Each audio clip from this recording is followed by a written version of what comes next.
is Nick Lowry and my good buddy Andre Gorin here at Windsong Dojo.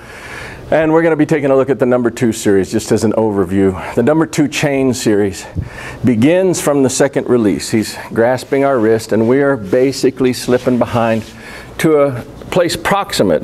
We don't want to be too far back. We don't want to be too tight in. We want to be just basically in position where we could pick his pocket or touch the back of his head easily. And so this is a number 2 swing through release. And from here, in the chaining idea, we have 2 big bifurcating ideas right off the bat, going to 2 different chains. The first chaining idea is as he comes off of the end of this, he's falling to the outside. So if I were to just end here at number 2, and he were to just move around the outside, yeah, we would have this. On to the outside.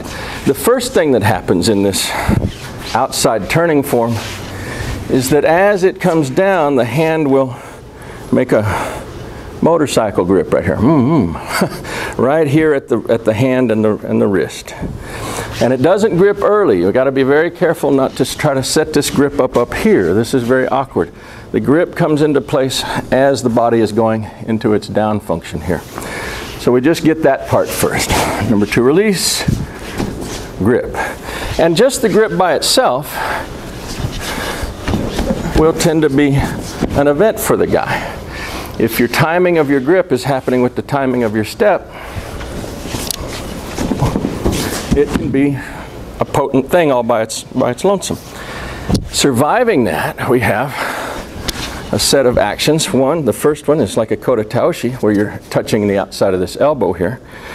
And as you extend out and down, you can have a throwaway.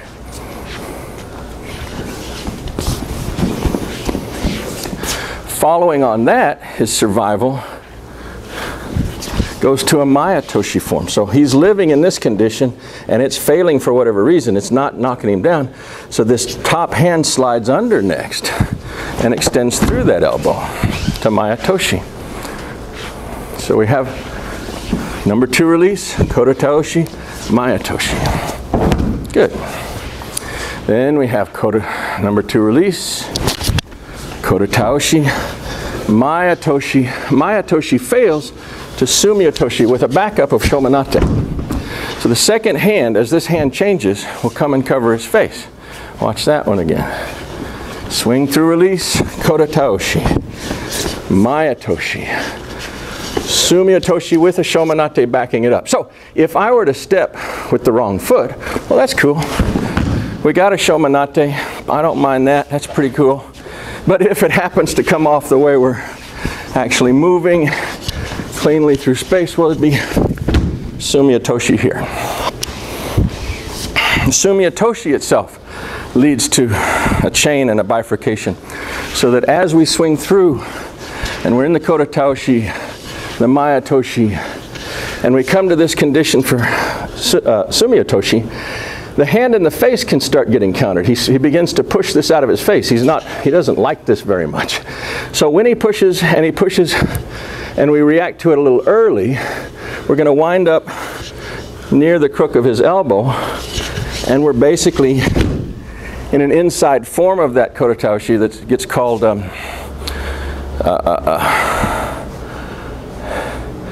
I can't remember the name of that one. It's an inside-out form of the kote-gaeshi. Let's do it that way. If we get into this entire thing, he pushes it out and it goes a little deeper. Ooh, I missed the crook of his elbow, and we're out past the crook of his elbow. We open our thumb and forefinger, swing 180 around him, and come into an oshi-taoshi form. Failing that, we have the man attacking kote-gaeshi, oshi-taoshi, sumi-oshi, the inside form. We've missed this shot. We've missed that shot. The next big shot is he's actually doing wakigatame to us. He picks this off and he's going to break my arm. Yeah, oh, good. He's going to grasp that wrist and just break it off. Here we go.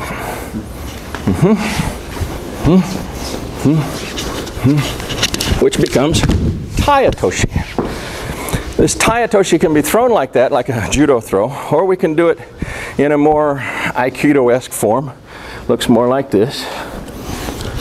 Boom, boom, Boom, boom. He pushes this off to make a large threat to my arm. I step in front of his body and wind, a twisting form. And that becomes a, I think Karl referred to it as sumi taiguruma or something like that. So that effectively covers the first big chain that deals with number 2. This is the number 2 that bifurcates off him going to the outside. The second big chunk of this is what happens when we get to this position in number 2, and yeah, instead of turning to the outside, he twists under this way. Oh, you do number 2 and the guy turns around and looks at you. Oh, like this. So it's a different failure condition. Maybe your number 2 release itself has a bit of flaw in it. Maybe he's anticipated some. Maybe you've stumbled. There's a lot of reasons it can fail. We don't know why the failure happens. We just know we're facing failure.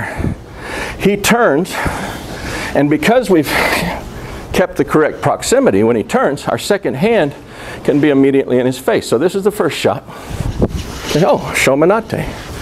Shomanate. If you happen to step on their foot, extra credit, but not necessary. Shomanate. As soon as he turns, you don't want there to be any gap between his turning around and the hand being suddenly in his face. If there's a little gap, it will lead to all sorts of extra permutations that you can explore later, but are not part of the high probability series. Number 2, turn shomanate, immediate shomanate. He can fade back off of this shomanate, in which case we have a form of, I'm already lost, sorry. Tag, I gotta look at something.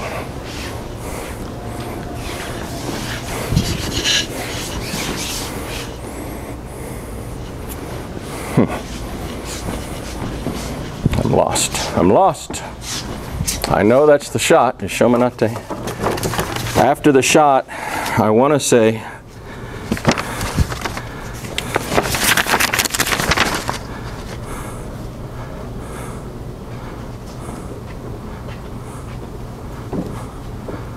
shomanate, yeah, shomanate, gyaku-gamae-ate, slip out, gyaku-gamae-ate. Okay. So what this is going to be, Andre, is we're going to be here,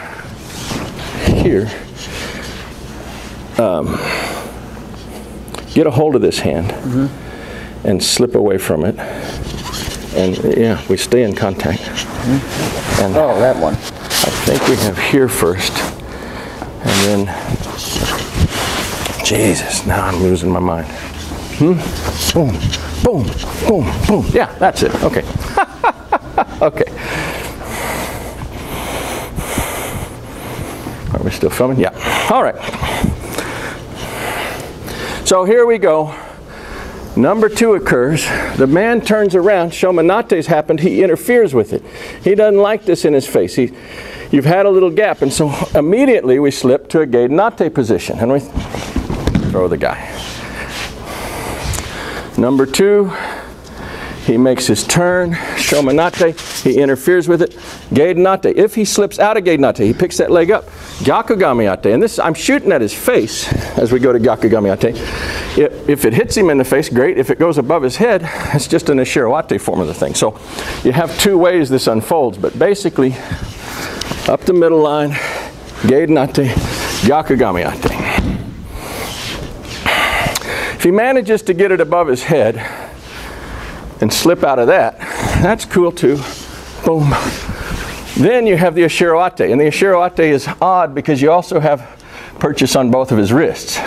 You can go ahead and throw with this if you like. I think it's wise to keep him out in space. Try not to do any pushing or pulling activity. Keep the pressure constant.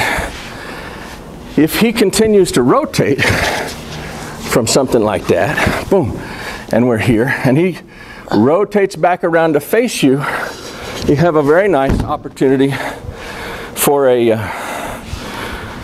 otoshi throw to the front. You also have neat counter rotation ideas, so a bifurcating idea here.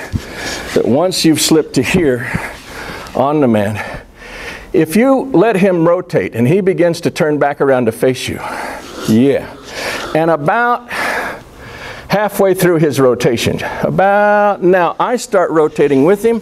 The end of my rotation catches back up with his body rotation, slightly off time. And how you practice this is kind of interesting. You touch his face, irimi-nage, gyaku-gamae-ate, shiro form with the two wrists. He rotates and I rotate. If I rotated together with him, we would just reverse positions. You see this in dance a lot. We go together, it looks like this. Together, it looks like this. That's not what we're after. You actually wait a little while. He gets about halfway through, and then I go. That's the one that tends to pin him on one foot and throw him. And so it's like the dance move everybody does, just done out of sync in time in such a way to raise the probability of hanging him on one side. So that's another nice conclusion to that part of the series. The third piece that happens in a major way, coming off of number 2, happens when we look back at this original grasping idea. And it's an entire series based on what's going on with hand changes at this grasp. We're going to wind up with an entire body of techniques focused around kote-gaeshi. Number 2 release, little grip. Now let's pause right here for the camera. The first gripping condition, the thumbs come down together. And as you move away, boom, you have a kote-gaeshi right there. The second gripping condition, thumbs are together, we're already there. But then for some reason that's insecure, and we're going to put the thumbs together again, but we're going to turn the hand over. This is going to result in a grip for a kote-gaeshi off of this side. Yeah. Next, again, from this thumb to thumb position, here, let's turn around for him. There we go. The hand turns over. We have this potential kote-gaeshi. Now the next one goes. This kote-gaeshi grip comes in, and it's a reverse grip for kote-gaeshi. And you have the function there. So you say, well, why in the hell would you want to learn to do kote-gaeshi with all these different grips? It has to do with the function of his arm. Down here, this is pretty secure. But as we move through space and it rises, the grip naturally fails. It gets weaker the higher it goes. As it begins to rise, this grip weakens. This grip's still a boss. From this gripping condition, as it rises, it starts to fail too. As that grip weakens, that grip is now boss. As it continues to rise, this grip will start to weaken. As this grip weakens, this one gets to be boss. And so, depending on where he's at in the arc of his arm, or how his arm is moving through space, this one might be the boss right off the bat. Well, that's cool. But if you get there and it starts to die, it starts to become a weak structure, you're teaching yourself that, oh, this is a weak-ass way to do it. I think I'll take the next good one, which is this one. As you go through it, oh, this turns into a weak-ass thing. The structural qualities of it just start to destroy that as a good grip. So this becomes the next good thing. Past this one, this is actually the next good thing. And so you have these iterations of the same basic locking mechanism, doing kote-gaeshi to him, but doing it from this side, or this way, or even all the way to this way. And so you're teaching yourself to flow seamlessly from one to the next, depending on the sensitivity of what's going on in your grip, so that you don't wind up playing like this. You get a hold of this thing and commit to kote-gaeshi, God damn it, and you're just gonna, by God, do it. And he can be hitting me in the head all this while. Because I'm just gonna bear down with everything I got and put kote-gaeshi on him right there. It ain't right there. It was a blown thing. It was blown because it hadn't done the whole job. The whole job I'm looking for is one that would actually happen with him in this iteration off of this thing. If this continued and we moved, then it might be that thing. And you can't predict which one it's going to be. And if you can't predict which one it's going to be, they have a hard damn time predicting. Also, it's kind of interesting. Let's say he's a static guy. He's locked down, he's an Iron Man dude. And I've started this first Kote-gaeshi form, right? We've done the whole thing. My thumbs are together and we're in this first form. And I'm exerting force on this. And it's not having much effect on the guy. Just changing the vector of where my force is coming from starts affecting him. And he can start dealing with that. Changing the vector again starts affecting him. I haven't moved my body yet. But simply by changing which side of my body the Kote-gaeshi is being affected from, whether it's coming in this line from my center or down this line from my center, has a drastic impact. He's really cool at dealing with this one. Be cool, don't let this do. He's cool, it ain't doing nothing to him. This one changes things, this one changes things again, this one changes things again. Every time he gets cool with the previous condition, the next one kicks his ass. And so even if you're dealing with it in a strictly kind of static grappling, I just want to overpower the bastard kind of thing, this set of Kote-gaeshis is pretty slick. But I think the ultimate virtue of it really has to do with this failure condition. This is failing, this is failing, this is failing, this is failing. Okay, I got one that'll probably work. And you go through the entire iteration so that if you happen to get one that works, great. The second big part of this Kote-gaeshi series, of these several different forms, is that each of them has a form. So let's go back to this first one right here, thumb to thumb and the mirror side grip. It has a form where I step away from him and throw him. And it has a form where I'm in the same grip and I'm stepping through him to throw him, with oshi-taoshi backing it up. Each of these throwing conditions has that same bifurcated idea. Each of them is going both towards and away. And so when you practice them, once you've got your thumbs sorted out and you say, okay, I got this thumb action, so what goes along with this one? If I'm going away from him, it would look like this. And if I'm going towards him, this is the second one, 1, 2, it would look like gyaku-gamae-ate. The third thumb action. Thumb to thumb, thumb to thumb. Third one, now this is the reversed hand. If I go away from him, it looks like this. If I go at him, thumb to thumb, thumb to thumb, and here we are in the third position, it'll look like a oshi-taoshi again, or a igami-ate potentially. The fourth one swings through, thumb to thumb, thumb to thumb, thumb to thumb. The one slips under. This reverse grip starts to get weak as he goes up and curls through space. So, wow, this becomes the new boss. If I go at him, we have something that looks a lot like the ending of a oshi-nage form. If I go away from him, we have something that looks a lot like a thread the needle. So if this goes here, we got something that's going to flip him towards his rear corner. And if it goes here, we got something that's going to flip him off his front corner. They're both pretty cool. They're hard rides, and so your partner might not want to do those. If that is the case, I recommend practicing these like a back fall. Just let them sit down. Good.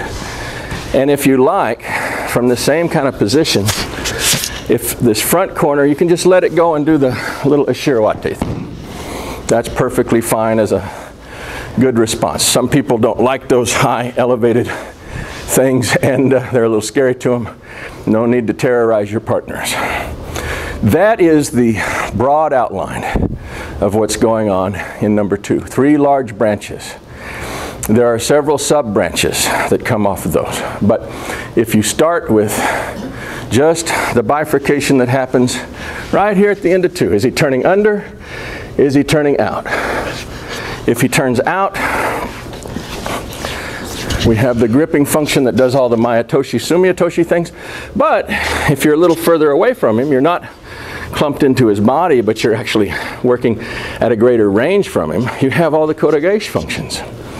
If he does the turn under, just remember you have all the oshi-taoshi, geide-nate, gyaku-gamae-ate, oshi-taoshi. Turn around like we're doing our dance. You can make the throw go right here. Or turn around like you're doing a dance, and then I think I'll turn too. And just see what happens to the guy. That is the broad brush outline of what's going on in the second chain series. And we'll come back and talk about details in further videos. Thank you.